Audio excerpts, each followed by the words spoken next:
ಹೇಳೋದನ್ನು ಗಮನಿಸಿದಾಗ, ರಿಟರ್ನ್ ಕೊಟ್ಟಿದ್ದನ್ನು ಗಮನಿಸಿದಾಗ ಪೊಲೀಸರು ಯಾಕೆ ಹೋಗ್ತಾ ಇಲ್ಲ? ಪೊಲೀಸರ ಜವಾಬ್ದಾರಿ ಅಲ್ವಾ?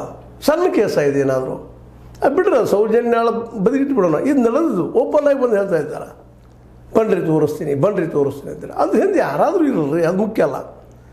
ಪೊಲೀಸ್ ಇಲಾಖೆ ಏನು ಮಾಡ್ತದೆ? ಮತ್ತು ಇದನ್ನೆಲ್ಲ ಕೇಳ್ತಾ ಇದೆ ನಮ್ಮ ಸರ್ಕಾರ, ನಮ್ಮ ಸಿದ್ದರಾಮಯ್ಯ ಸರ್ಕಾರ ಇದನ್ನೆಲ್ಲ ಕೇಳ್ತಾ ಇದೆ, ನೋಡ್ತಾ ಇದೆ. ಅನೇಕ ಸಾಮಾಜಿಕ ಜಾಲತಾಣದಲ್ಲಿ ದೊಡ್ಡ ಸುದ್ದಿ ಇವತ್ತು.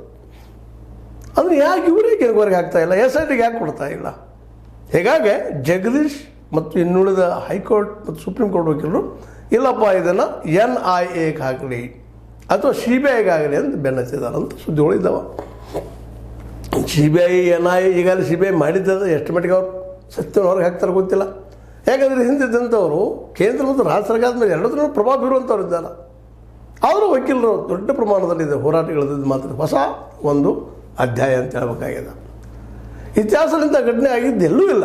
ಈ ಪ್ರಮಾಣದಲ್ಲಿ ಬೆನ್ನು ಹತ್ತಿದ್ರು, ಮಾಡಿದರು. ಸರ್ಕಾರ ದಿಪ್ಪ ಚರ್ಮ ಕುಳಿತಿದ್ದು ಯಾಕೆ ಅನ್ನೋದು ಈಗ ಪ್ರಶ್ನೆ ಮಾಡಲಿಕ್ಕತ್ತದ.